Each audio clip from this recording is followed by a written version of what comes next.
Yes, I'd like to call this meeting to order, and we have tonight before us a discussion. This is a general government committee meeting, and we have a discussion of the Rhodes Avenue Stormwater project. And we do need a roll call. Councilmember Smith. Here. Councilmember Jaquez is absent. Councilmember Reed is absent. Mayor Pro Tem Hamrick. Is here. Mayor Smith. Here. Councilmember Meisner. Here. Councilmember Gonzalez is absent, and Councilmember Dennehy is absent. And with that, I guess we're ready for a discussion about the Rhodes Avenue Stormwater project. Yes. So, as you may or may not know, we have been working on trying to work past the 30% design stage for the drainage project on Rhodes Avenue. That was one of our top priority projects that was selected to use the capital improvement dollars on. And what came of that was the preferred alternative that came from the 30% design involved a change to the Oil Creek ditch, main ditch, where the stormwater channel crosses it or intersects with it today. And it was something that had been contemplated a number of years ago, but was never finalized as far as an agreement with the ditch company, and was never constructed. And so in this go around, we had some discussions with the ditch company once we were at 30% design, and they had expressed a number of concerns with that because of how they felt that impacted their right on their main ditch.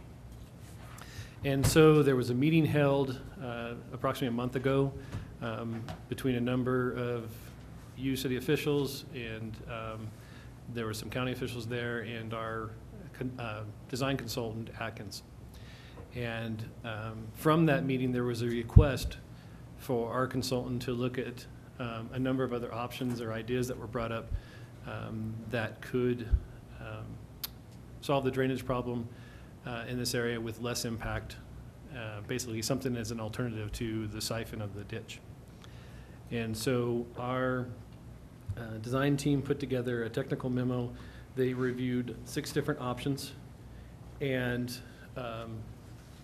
then we had a meeting with the ditch company representatives last week and discussed it.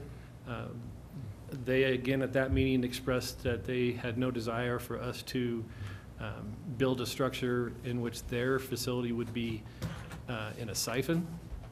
And we did not yet have the technical memo yet from Atkins. Atkins provided that late Monday. We had another follow-up meeting this week with the ditch representatives, and we had Atkins representative at that discussion, and we went through the number of options that that they came up with.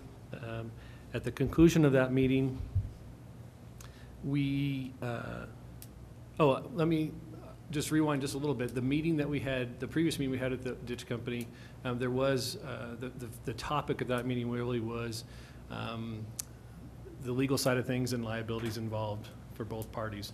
And so we had Corey Hoffman, our city attorney, as part of that discussion. So sorry I didn't mention that. From the discussion on Tuesday of this week with the ditch company, they expressed again to us that they believe that the option of building a siphon on their facility is a non-starter for them. They expressed again that they are not interested in that, and that they would basically just not be able to support that option. And so the memo that you have, and I don't know if you, like I said, I don't know if you have had time to review it in depth, but there are 6 options in there. And really what we came to a conclusion on Tuesday was there's really only 3 out of those 6 options that are viable. And it really comes down to a matter of cost and how much more the city's willing to spend at this particular site for any particular option, or whether we want to do something different. So the three options that we landed on are, one, the original proposed option of putting the ditch in a siphon, which we've already heard from the ditch company that they will not support that. And the next option would be to do nothing and come up with another project and not do anything at this site at this time. And then the third option was looked at, and that is going underneath the ditch with the storm channel, knowing that that option costs more than the original option proposed by the city. So on the phone today, we have our consultants, and they are here just to kind of present or discuss those three options. They can, of course, discuss any of the options that you, if you want to discuss them.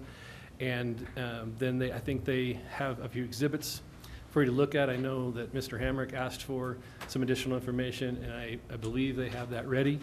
So Tom, I believe, yep, go ahead. I was just going to say, we also have Corey Hoffman, the city attorney, on the phone as well. Right. And so we did ask Corey to attend just in case there were any of those legal questions that came up with regards to the interactions between the ditch company and the city. So if we have Tom Browning on the phone, I'll turn it over to Tom and his team.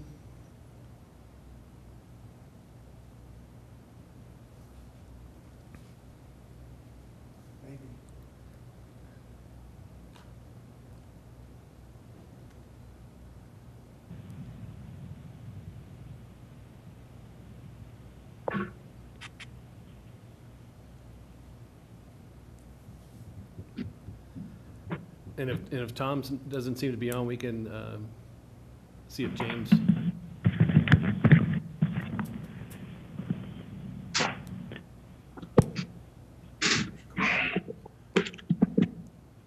Hello, can everyone hear me okay?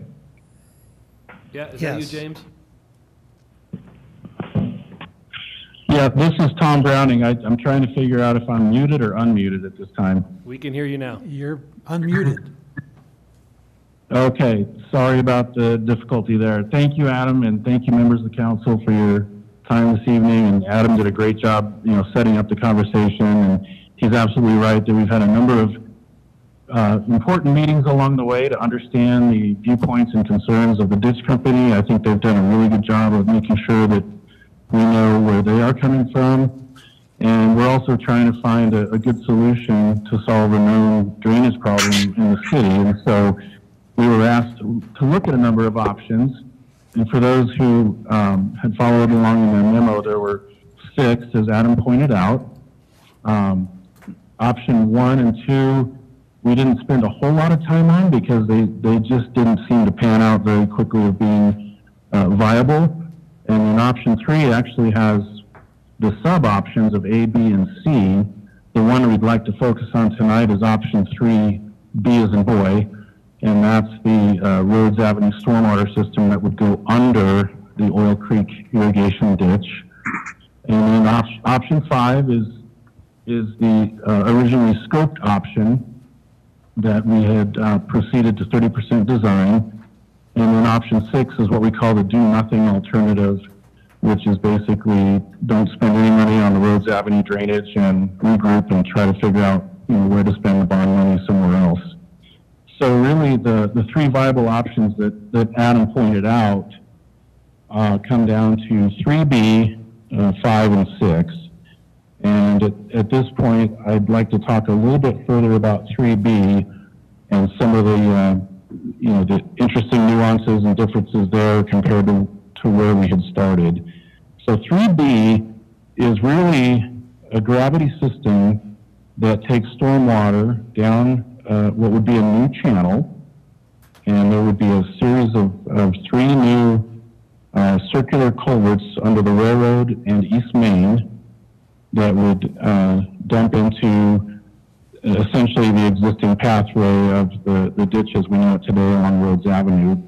The new system from East Main down to the river would consist of a series of open channels and box culverts so that we could take that stormwater, convey it underneath roadways, underneath the ditch, and effectively get it down to the river and help reduce floodplain impacts along the way there. So the upside to this, it doesn't require an irrigation siphon, nor does it require a stormwater siphon. So this would be truly a system that would be at a natural grade all the way down to the river and constructed in such a way to contain the flows coming through those 3 pipes that I mentioned earlier. The cost implications, as Adam suggested, are that it would be a higher cost, and we've tried to capture a range in the table, and if you happen to have that handy for 3B, you can see that the cost range is fairly broad and higher than what option 5 has. Now, having said that, we would do everything, you know, if this happened to be the direction that council wanted to go, the design team would do everything in its power to, you know, find value engineering and cost savings and do everything possible to get the affordability there. I'll say that. So this hasn't been fully vetted because it was really a feasibility level option that came up more recently, and it would require some more work. But some of the considerations would be additional right-of-way that might be needed due to the width, perhaps some guardrail and fencing for safety, additional revetment along the channel because it is deeper and wider, and those types of things. Moving on to option 5, that is sort of where we landed about a month ago, and that precipitated some meetings and discussions, and that was the originally scoped system that we had talked about to relieve the drainage problem in the city. And that, of course, is the one that the district company has made fairly clear to us that they would not support. So, and then option 6, of course, is the one I mentioned with the do-nothing alternative and basically take the money and go somewhere else. So with that, what I'd like to do, with council's permission, is to have James Batanio share his screen. He had developed some neat cross sections, 3 of them in fact, that show typical sections along the channel. And what you'll see, if he's able to get that up, is the existing ground where the channel is now, and then the 2 lines that would be either option 5 or option 3B, to give you a sense of what's the difference. What does that look like? How big would those channels be? What are the depths and kind of the scale of what we're talking about? So, James, I'm going to let you kind of walk through those if you don't mind. There's 3 of them, and I do see them on the screen right now. Oh, absolutely. Thanks. I appreciate that. I wasn't sure if it was actually presenting. So what we have here are the 3 cross sections through the channel, or through the Rhodes Avenue corridor. Station 21, which is represented in this top left corner, is the most downstream section that I kind of sampled the corridor, and this is located about 97 feet downstream of the Ute Street connection on the western side of Rhodes. And you'll notice that the magenta line actually is the template that reflects the option 5, and then the orange is the template for 3B. And you can see there's about a foot or so difference between the 2 templates at this point in time. A little further downstream, they actually converge and kind of meet and lay right on top of each other. You'll notice a couple things. We kind of have the limits of paving identified on all the cross sections, but we are within the limits of paving here as well as within the right-of-way. As we go up to station 30, this is about 200 feet downstream of the center line of the irrigation ditch.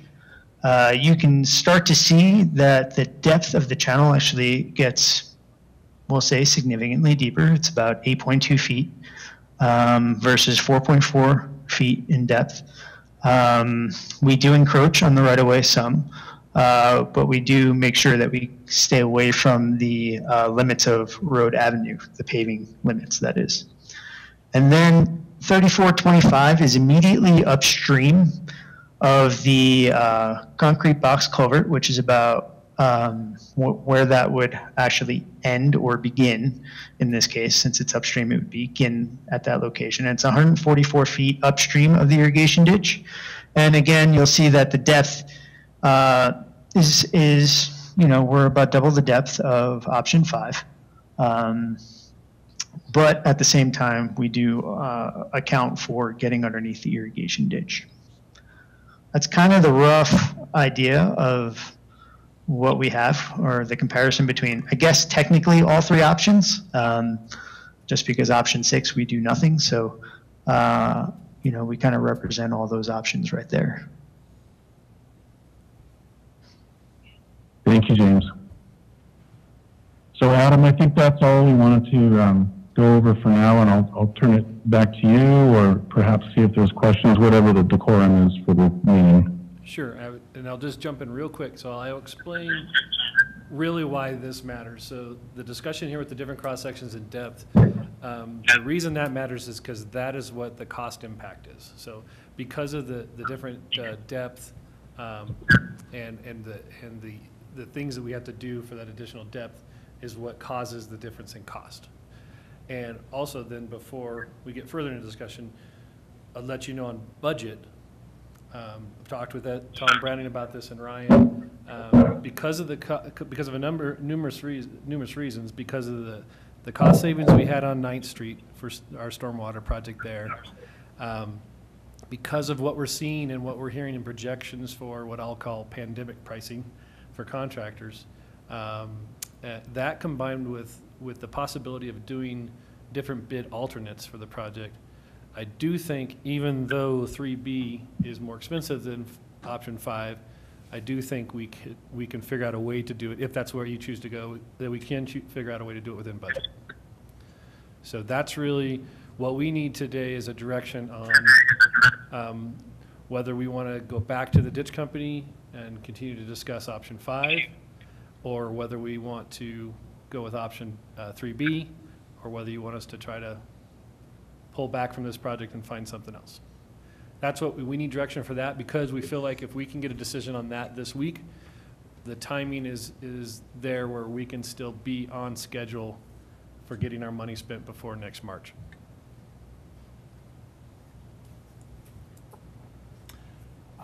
So some questions. Yes, Jim? So, as I'm understanding it, we're going to have open channel from essentially East Main up to the ditch? So, yeah, so even the current design that we have Right. planned on that.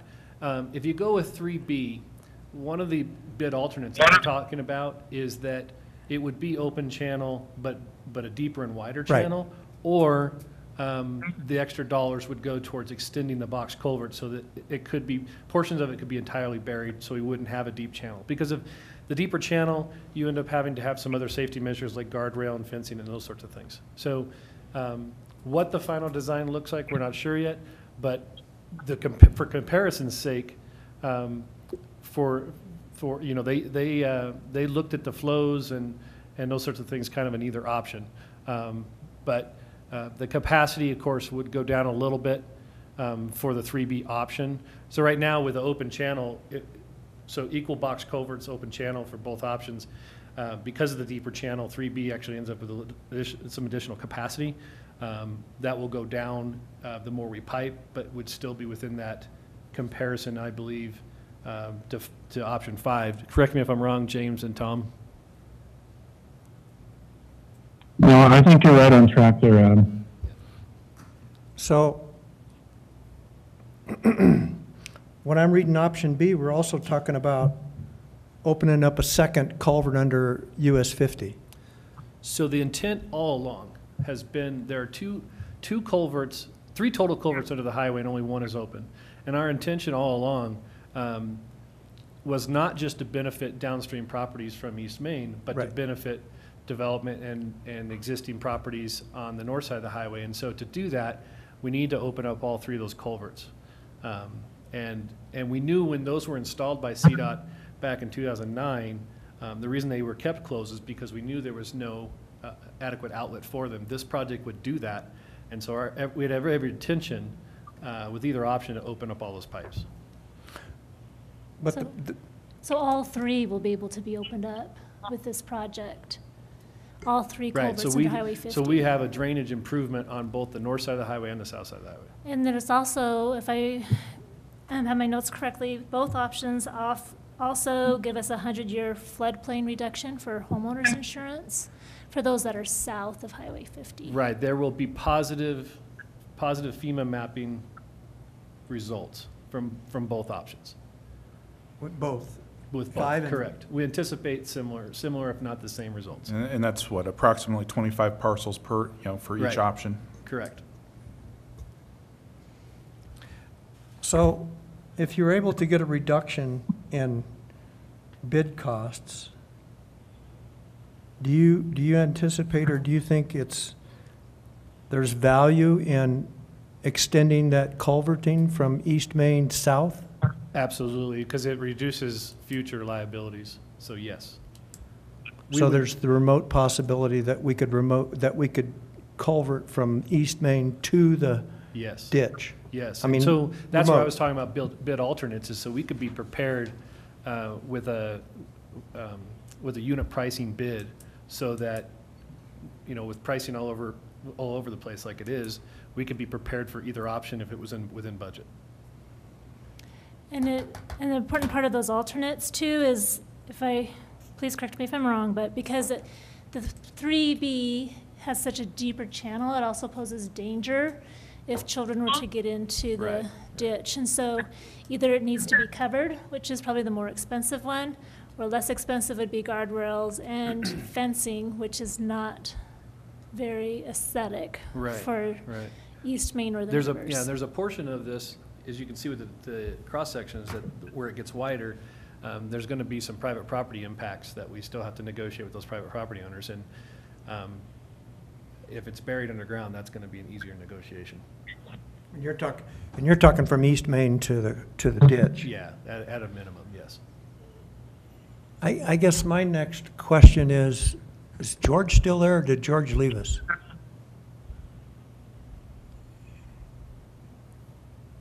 George, you still there?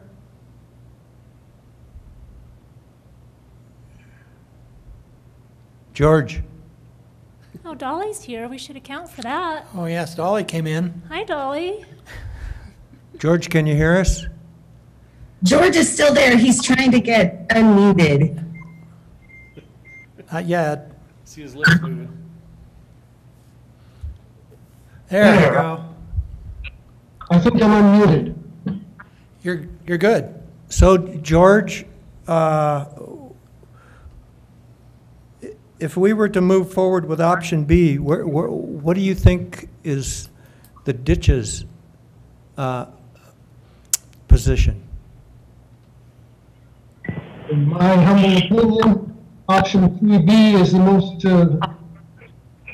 palatable to the ditch company. And I would concur, both Mayor Pro Tem Hamrick and I were at the meeting yesterday, and the ditch board was in attendance, and they seemed to be very pleased with option 3B. Definitely nowhere close to being accepted of option 5. I mean, there's a number of technical things that, for the most part, are for Adam and his crews, but I think from my perspective, if we've got something that is acceptable to the ditch company and is within reach budgetary-wise, that's the option, and gets us the most stormwater. I think whatever plan achieves those three things to the maximum of each, that's the plan that I would support the most, and apparently you're telling me that that's 3B. Most likely, yes. Can you talk a little bit more about the budget. So I know we have $5.5 million left in the budget after 9th Street and Dawson and Wolf Park, but we still have the WPA and this East Yes. Main to do. So a couple things. So on Dawson Ranch, we did overextend our budget on Dawson Ranch by about $260,000. But we did reduce the scope in that project, even with that overage. And then 9th Street came in about a third, well, actually about a fourth of what we expected. So there was a huge savings on 9th Street. And then our original estimates for what we were going to do at the WPA, the scope was much greater than what we discovered we could possibly do, both financially and physically in the field. There was a conceptually we were looking at a double box culvert of matching an existing box culvert on along the alignment. And when we realized quickly that that was going to be far and beyond the budget, we directed Atkins to focus their efforts more so budget-wise on Atkins, on Rhodes Avenue, and then do a best improvement that we could do on WPA where we knew there was problems from the 15th Street discharge down to Vine Street. So with that, we kind of flipped the budget on those two and had about a $3 million budget on Rhodes and $1 million on WPA. And so we're still at that point. We're still trying to spend about $1 million on the WPA improvements so that we still see hopefully some relief on the 15th Street side of things at RGB. But then with the savings that we have from 9th Street, that's what can really, it's really the only reason, really between that and the unfortunate situation we're in with employment, those two things are really the only reasons I think we could even consider 3B. Yes, Jim.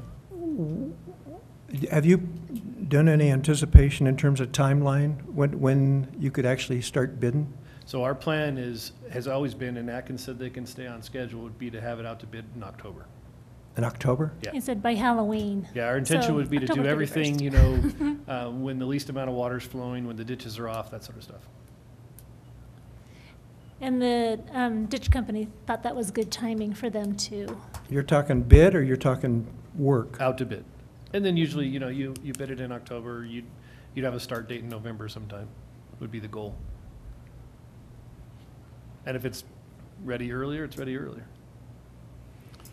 And let me jump in here a little bit while you're thinking, but I asked for these cross-sections because I thought it was important for us to understand the difference in cross-section of the dip, of the channel, both in width and in depth, one versus the other, 5 versus 3B, 3B being the bigger channel. And we can see that here. And the reason I asked for that is because one of the things that we may have to do if we, depending how things break, we may end up with an open channel. And if that's the case, we're going to have to be talking to the residents about what that means for their property and how they use their property. And one of the things that I understood the ditch company to say is that they would help us with those residents if we chose 3B. Actually, I think they never actually committed verbally. Okay? And George is on here. George, can you make a commitment for us from the ditch board to help us with communicating to the neighbors? I can't make a commitment for the board without consulting with the board. I would think that maybe we could help with that, but I can't commit for the board without consulting with them. Sure. Yeah, I mean, the question, Sure. the question that was asked in the meeting was, what could the ditch company do to help? And what we expressed to them was that they could be partners in the project as far as supporting the project, knowing there's a positive benefit to them by removing the stormwater from the ditch and doing that publicly to help the project along. And one other comment before we move on to others here. The ditch company has been careful in the language that they've used, and what they've said is that 3B is palatable. They did not use the word acceptable. A difference, but Right. it is palatable. Yeah. I would expect nothing less from the ditch company. You too, George. I'm sorry? I said you too. Yeah. I thought the ditch board was supposed to be involved in this meeting today. And they were invited, And encouraged. and They're encouraged. they're not present? It looks like you're the only one that we have on the phone. Can anybody hear me? Yeah. Oh, we got Doug, it sounds like. Oh, Doug? Doug? Do. I've been on the phone the whole time. Oh, sneaky. Okay, good, Doug. We'd like to hear about the ability for the ditch board to be able to help us in cooperating and moving 3B forward. Well, as we stated yesterday, I can't speak for the whole board, but I think that, as was stated, it is much more palatable. Jim Meisner, along with the rest of you that have been at the meetings, know that the siphoning of the ditch is not a palatable option, but I believe that you would have the support of the ditch company. We also know the people in the neighborhood. We cannot guarantee that we would get them to approve anything, but we can speak to them and put the positive aspects out there. And for my part, that as a single member of city council, that's what I hope the ditch company could do in this project if we go forward with 3B. Absolutely. I think we would certainly do our best to portray a positive image of this project. If it's like what Atkins came up with and what Adam has talked about. By the way, it's been a very good presentation. So all I can say is that I personally would talk to the people involved. I like the idea of the either box culverts or another type of culvert, maybe going all the way to East Main. That way that section could be covered and would not be open, and the folks that own the property there could use the surface of the property, with the understanding if repair work had to be done, that their property would probably be, torn up to make the repairs and then put back in its condition. Yes, Jim? Adam, what kind of encroachment, footage-wise, are you thinking about in those areas? I mean, how much further east or west are we talking about having to move, do you think? I'm going to say move. So if you can see that dashed line that's vertical. On 3525 or 3425? Yeah, and every one of them, there's like a purple or Right. magenta dashed line. That's the right-of-way line. So if you can see that upstream section, that's the worst.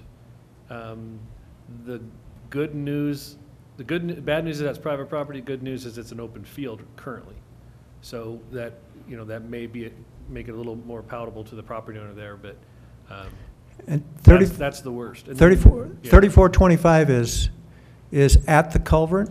No, that's upstream of the ditch crossing. So that's between East Main Okay. and The the ditch. ditch. Yes. And what's the width of that? It's a little challenging for me to Looks read. like 30 feet for option 3B if it's an open channel. How many feet? Looks like 30 for top width.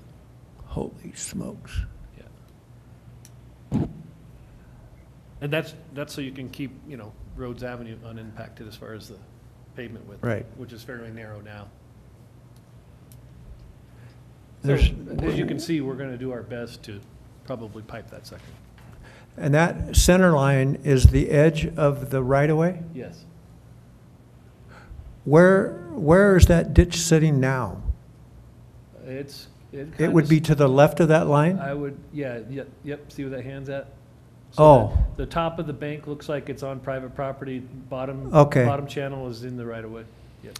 Oh, we can also. So that's looking north essentially. Yeah. And so we can, so it's a little difficult for us to see, but I do see that faint line now, which is the current channel, is that correct? Yes. On all three? That jagged dotted line. Yep. Yeah, Yeah. great. Oh, that helps a Okay. lot. Thank you. Oh, that's better. So either 1, 5, or 3B actually expands the channel a bunch. And it's Yes. because we're limited to 70 CFS at the highway under existing Current, conditions, yeah. essentially, Yes. and we go up to either 210 under 3B or 146 at the highway Yes. with 5. And that's a big difference. And Yes. that should help alleviate this problem that we've got here, perhaps for quite a while, actually, if you think about the numbers. Yeah. It's a huge improvement. Actually, Adam, could you talk a little bit about the drainage ways in the Abbey basins that will be affected and what won't be affected by this project? Just so Yes. we have Yeah. that on record, please. Yeah, thank you. So, we don't have, unfortunately, don't have a picture of the FEMA map, but there is what we call a split flow north of the highway. And it's where some of this water in this channel backs up on the highway and flows east towards the monastery. There's also, where it also joins a fair amount of flow in a different basin that comes from the east of the monastery and then runs into the highway like a dam. And those two flows join right there. And so it's somewhat deceiving if you look at the FEMA map. I know there's been some discussion on what this project might do for the Sherwood neighborhood that's south of Ace Hardware. And this project will have very little impact, if at all, to that area of flooding, just because, I mean, we will remove some of that split flow from this channel that heads east along the highway and could eventually get under the highway and impact that area, but very little impact there. However, there's a very large impact to properties downstream. We talked about the 25 parcels that are currently mapped in the current effective model, FEMA model. So we will help those folks reduce risk and cost of insurance. And also, it's going to remove some properties that are not in the map floodplain from risk. One of those is the Humane Society, for example. Also the Geem property. Those are not currently mapped in the floodplain, but this would certainly keep those properties from flooding in the future. And that's a large positive impact for those south of Yes. Highway 50. Yes. Yes, Jim. So, assuming that we moved forward with 3B, what kind of educational information could we put together to help communicate what we're achieving? Sure. So once we get the next step, and Tom, please jump in. I would guess that when we get closer to the 70% design level, we will have that level of detail where we can start sitting down with individuals and or groups of people to explain to them the benefits and impacts and that sort of thing. And when would you anticipate 70? In August or something? Tom? Yeah, that's a great question. So considering that our end game is to try to have the 100% design done by Halloween of this year so that it can go out to bid on the original schedule, and James can chime in here as well, but yeah, 70% would have to be done, August is probably a pretty good guess there, and we can, circle the wagons and figure out exactly what that needs to look like. We'll have to back into the date just to make sure we're on track with the whole package. And to answer the earlier question, if needed, Atkins can certainly be part of a technical open house. If people wanted to come in and ask questions, we could show maps and figures and represent what that would look like and what the impacts are, and show the current FEMA map and the, maybe proposed floodplain with the reduction. Whatever's needed to try to provide that education, we can come up with. If we had a an open house, would it be, assuming that that was an option, would having that at, is it South Canyon Hall? Well, what I was just thinking, we could get with the bowling alley or something and do a neighborhood, rather than an Right, open house, we right. could do a neighborhood meeting. We've used to do those. In their area. Public improvement districts, yeah, you just do an invite to the neighborhood, yeah. I mean, I would prefer something like that that's in their Close to home. area. Yeah. You know, I don't know how many people you're gonna have show up, but, you know, bowling alley, Yeah, sans beer. But they may be better with the beer. Brandon, any questions, comments? To me, it just seems like palatable to the ditch. That I do have the same concerns that Jim has about the private property owners. My concern with 5 is, one, the ditch is not behind it as much as 3B. And also with 5, are we gonna be back here in 3 years talking about spending another $3.5 million to do what 3B is essentially putting forward now? Well, the problem is, whatever we do now, that's it. Right, exactly. We're waiting 20 No years. going back, yeah. We're Yeah. talking about nothing for 20 years. So, Right. I mean, was part of the conversations we had at some of the site meetings is we do something now, Or we don't. or we take the money and move somewhere else, and that's it, because our piggy bank is gonna Dried get up. broken, and that's it. Right. I think as far as option 5 goes, it also would allow 3 culverts to open. It also reduce the 100-year floodplain, but it does have a little bit of a lower CFS. And I think maybe the more long-range savings would be that we wouldn't have to have a legal contract with the ditch to send people out to clean out the siphon on a regular basis. Otherwise, I mean, we could be spending I don't know, we could be spending another $1 million plus to accomplish 3B. And so that's where we're really lucky we have some savings, and we're really banking on some Corona savings, because we have a fund that's dedicated so we can take it to contractors that say, we absolutely have the money to do this, and we are hoping we'll get a competitive bid. Yeah, I believe technically both options are equitable, as far as the performance and what they do for the solution. But one may just be better for the community. Right, and more palatable, not only for the ditch, but for the residents, Correct. private property owners as well. Yeah. We hope to achieve that. Ryan? I was just going to point out, you do have a caller online that has their hand raised and would like to speak to council. Thank you very much. Can we unmute the caller? Unmuted. Take them, John. 3962. So caller 3962, if you can introduce yourself, please.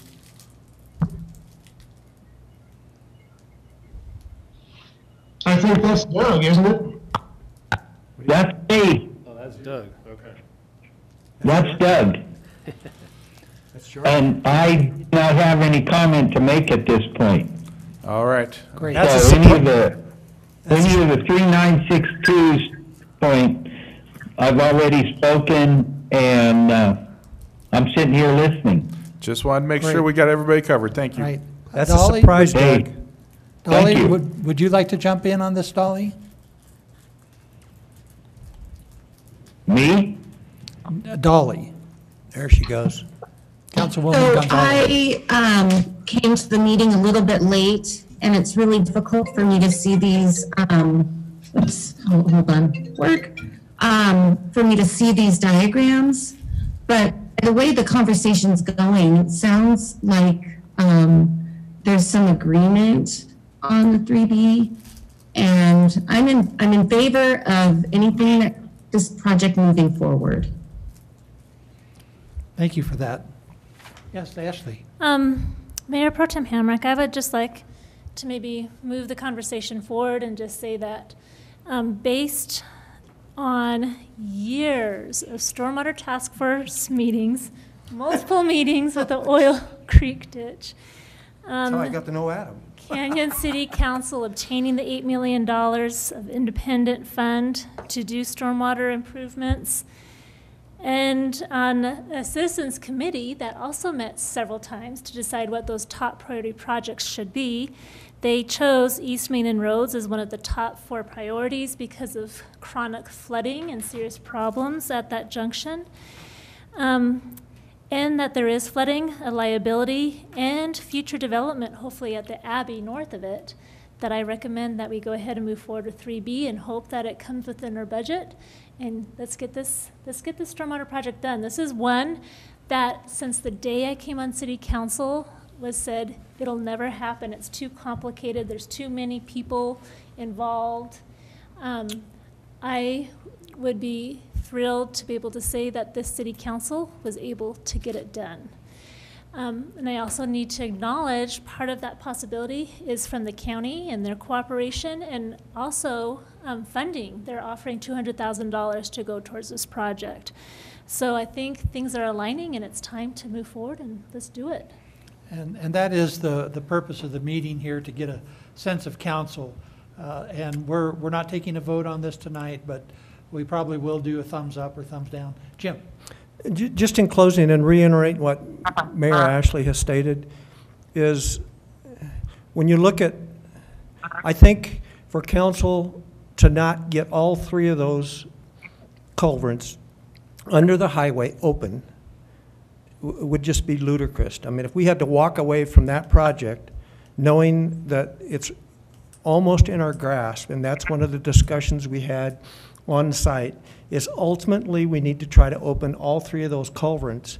And if we can do that and open all 3 culverts and get that water from the highway to the river, it is maybe more significant overall than 9th Street in terms of what we're actually accomplishing for the future. Yes. And so, any other comments? Then thumbs up from Brandon, thumbs up from myself. I think that it's important that it's a pretty firm thumbs up, because we've already spent a significant amount of our stormwater money on engineering and design. And with this thumbs up, that means we're going to spend more engineering money. We want to make sure that engineering money is going to the project that we're going to do. Right, I agree. Yes, and so it's basically unanimous, is that correct, Dolly? Dolly's in? Yes. Yep. Yeah, it is for me, yes. Great. I think we have a clear direction on how to move forward, and we will proceed and hopefully have this out to bid by Halloween. Absolutely. Final close? Any further thoughts, or yes, Jim? Well, I just want to take a minute to say thanks to Tom for coming down and meeting with the group of rowdies that we had, to the board members that were there that I'm going to try to name in terms of George and Doug and Thane, and everybody coming to the table, at least out in the field, with the attitude of trying to find a solution. And I commend everybody for that. And Ryan showing up, the mayor showing up, Commissioner Payne showed up a couple of times, Sonny showed up from the county, their engineer. So there was a lot of people that took time out of their schedules to try to bring some kind of resolution to this project. And it appears as though that we're successful and that Adam can move forward. And don't forget, we also had our group of people that came together to help pull this together too. I can't remember what we called it. Yeah, we had our citizens committee, and also Yep. we need to have recognition for Councilmember Meisner as well, for when we appeared to have an impasse, that Meisner gathered the troops together and got us back marching onto a good path of, and today we have an agreement, so thank And you. David Damick. On Manny Colon as well. Manny Cohen.